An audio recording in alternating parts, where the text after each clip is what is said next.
ಎಲ್ಲರಿಗೂ ನಮಸ್ಕಾರ. ಎಲ್ಲರೂ ಹೆಂಗದಿರಿ, ಆರಾಮದಿರಿ ಅಂತ ಅನ್ಕೊತೀನಿ. ಇವತ್ತು ನಾನು ರಸಮ್ ಪುಡಿ ಇಲ್ಲಾರ್ದ ರಸಮ್ನ ಯಾವ ರೀತಿ ಮಾಡೋದು ಅಂಥೇಳಿ ತೋರಿಸ್ತೀನಿ.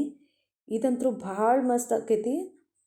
ಈ ಚಳಿಗಾಲದಾಗ ಮತ್ತು ಮಳೆಗಾಲದಾಗ ಈ ಥರ ಬಿಸಿ ಬಿಸಿ ರೈಸ್ ಮತ್ತು ಇಂಥ ರಸಮ್ ತಿಂದ್ರೆ ಭಾಳ ಮಸ್ತ್ ಅನ್ನಿಸ್ತೈತಿ.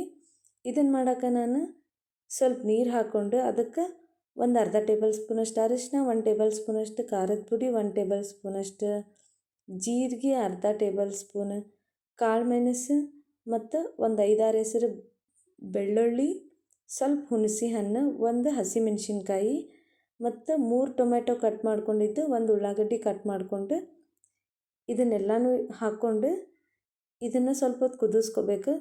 ನೋಡಿಲ್ಲ, ಕೈಲೇ ಸಿಪ್ಪಿ ತೆಗೆದ್ರೆ ಈಸಿಯಾಗಿ ಬರಬೇಕು.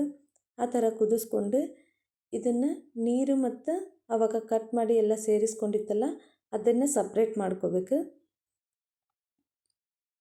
ಈ ಸಪ್ರೇಟ್ ಮಾಡ್ಕೊಂಡಿರ್ತೈತಲ್ಲ ಪೂರ್ತಿ ತಣ್ಣಗಾಗಬೇಕು. ಅಲ್ಲಿ ಮಟ್ಟ ಇದನ್ನು ನಾವು ಬಿಡಬೇಕು.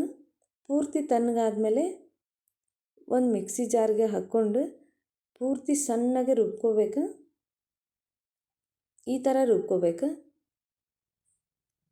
ಇಷ್ಟು ರುಬ್ಕೊಂಡ್ರೆ ಸಾಕು. ಈಗ ಅವಾಗ ಶೋಧಿಸ್ಕೊಂಡಿದ್ವಲ್ಲ ಆ ನೀರಿಗೆನ ಈ ಮಸಾಲಿನ ಎಲ್ಲ ಹಾಕ್ಕೊಂಡು, ಬೇಕಂದರೆ ಇದಕ್ಕೆ ನೀರನ್ನು ಹಾಕೋಬೋದು. ಇದಕ್ಕೇನು ಸಾಂಬಾರು ಪೌಡರ್ ಏನೂ ಹಾಕಂಗಿಲ್ಲ. ಭಾಳ ಮಸ್ತ್ ಆಕೈತಿ ಇದು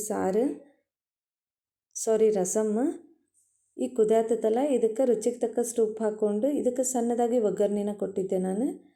1-2 ಟೇಬಲ್ ಸ್ಪೂನಷ್ಟು ಎಣ್ಣೆ ಹಾಕ್ಕೊಂಡು ಅದಕ್ಕೆ ಸಾಸಿವೆ, ಜೀರಿಗೆ, ಕರಿಬೇವು ಮತ್ತು 1-2 ಒಣಮೆಣ್ಸಿನ್ಕಾಯಿನ ಮುರ್ಕೊಂಡು ಹಾಕ್ಕೊಂಡಿದ್ದೆ. ಒಂದು 5-6 ಹೆಸರು ಬೆಳ್ಳುಳ್ಳಿನೂ ಹಾಕ್ಕೊಂಡಿದ್ದೆ.